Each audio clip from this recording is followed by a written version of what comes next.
그러니까 귀지를 파는 거잖아요. 근데 귀지라는 거 자체가 이제 이소골이라 하거든요. 그런 부분들도 잘못하면 건드릴 수 있어서 그런 경우에는 이제 이명이랑 난청 이런 부분들에 좀 크게 타격이 올 수 있는 거죠.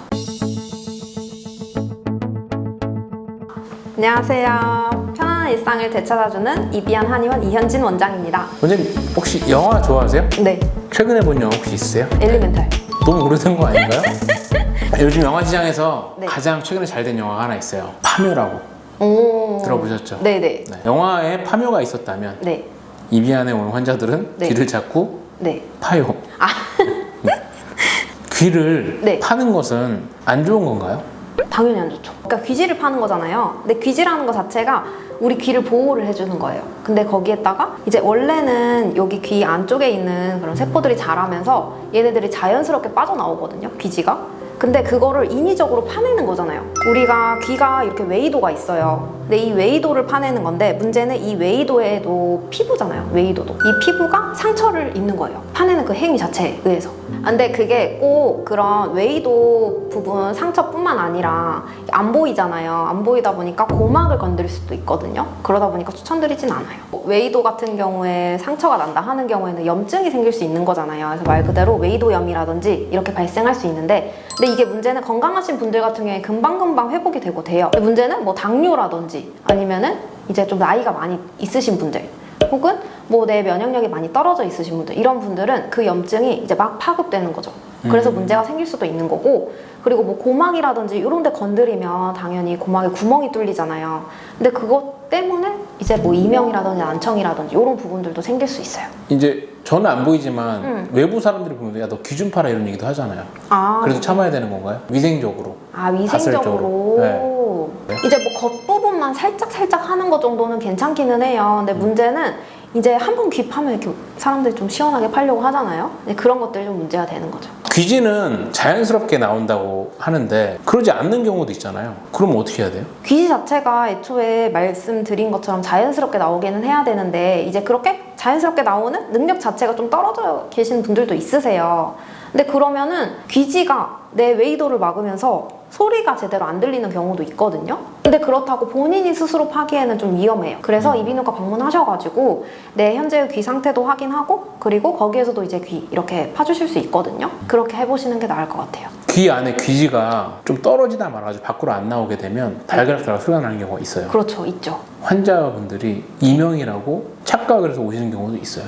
있죠. 내 귀에서 소리가 난다 하고 오시는 경우가 있어요. 뭐 달그락거리는 소리가 난다거나 이럴 경우에 저희가 그래도 귀를 한번 봐드리거든요. 근데 그때 만약에 귀지가 좀 근처에 있거나 봤을 때 이 귀지로 인한 것 같다 하는 경우에는 환자분께 말씀을 드리고 한번 이비인후과 가셔서 이거 귀지를 한번 제거를 해보셔라 라고 말씀드리는 경우도 있어요. 와, 그런 분들은 네. 되게 안도를 하겠네요. 그렇죠. 와, 내가 이명이 아니라고. 네. 그러면 혹시 귀가 너무 막혀가지고 네. 혹시 그것 때문에 난청으로 잘못 인지하시는 분들도 있어요? 있어요. 오셨을 때 또 당연히 그러신 분들도 계시는데 치료 중간에 갑자기 귀가 안 들린다고 얘기를 하시는 분들도 계시거든요.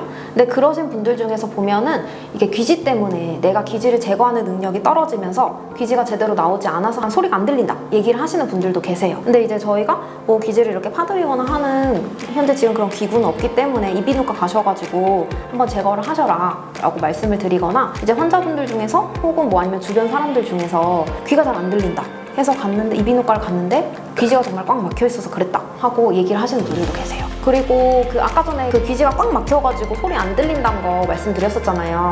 근데 그런 경우에 전음성 난청이라고 이제 그 부분을 해결을 하면은 소리가 다시 들리는 거거든요. 전음성 난청이라고 말씀을 드렸지만 요게 여튼 귀지로 인한 거기 때문에 그 원인을 제거를 하면은 그냥 내가 평상시처럼 잘 들릴 수 있다라고 생각하시면 돼요. 혹시 귀를 심하게 파서 이명이나 난청이 오는 경우도 있어요? 있죠. 이제 꼭 귀를 심하게 파지 않더라도 올 수도 있거든요. 이게 그 염증뿐만 아니라 아까 전에 말씀드렸던 것처럼 고막 자체를 건드릴 수도 있어요. 근데 고막 자체를 건드리게 되면은 문제는 고막에만 천공이 나면 사실은 그게 저절로 유압이 되고 하는 경우도 있는데 그 안쪽에 있는 중위 쪽 이제 이소골이라 하거든요. 그런 부분들도 잘못하면 건드릴 수 있어서 그런 경우에는 이제 이명이랑 난청 이런 부분들에 좀 크게 타격이 올 수 있는 거죠. 그러니까 귀 안에 있는 기관들은 다 예민하네요. 그렇죠. 귀를 청결하게 할 수 있는 방법은 뭐가 좋을까요? 당연히 약간 습한 환경을 조금 피하시는 게 좋기는 해요. 그래서 웨이도염 같은 경우에도 여름에 좀 많이 생기긴 하거든요. 근데 수영하시는 분들 좀 많으실 거예요. 수영하시는 경우에 귀마개 꼭 끼시는 거 저는 추천을 드리고, 근데 그거 말고도 뭐 당연히 뭐 샤워하거나 이럴 때 물 들어가잖아요. 그런 식으로 물이 들어간 경우에는 이게 일부러 막 이렇게 면봉으로 막 빼시고 그러실 필요 없으시고, 그냥 자연스럽게 나올 수 있도록 그냥 귀를 한쪽으로 이렇게 그냥 해주시거나, 아니면은 이제 뭐 드라이기 같은 걸로 약한 바람으로 살짝살짝 이렇게 말리셔도 되거든요. 그렇게 해서 습한 환경을 조금 제거해 주시는 게 좋아요. 귀 파는 거에 대해서 오늘 이야기를 했는데 좀 정리를 해주신다면? 우선은 귀를 파는 것 자체가 좋지는 않아요. 근데 이제 귀지 때문에 당연히 답답하신 경우도 있기 때문에 내 귀에 대해서 조금 더 확실하게 알고 싶고, 내 귀지의 상태라든지 이런 게 궁금하시다 하시는 경우에는 가까운 이비인후과 가셔서 확인 한번 해보시고, 그다음 나의 귀 건강을 챙기시는 거 추천드립니다. 혹시나 그걸로 해서 문제 생기면 어디로 와야 되죠? 이비한 한의원으로 오세요. 임양 난청은 또 이걸 잘하니까. 그렇죠. 네, 오늘 감사합니다. 네.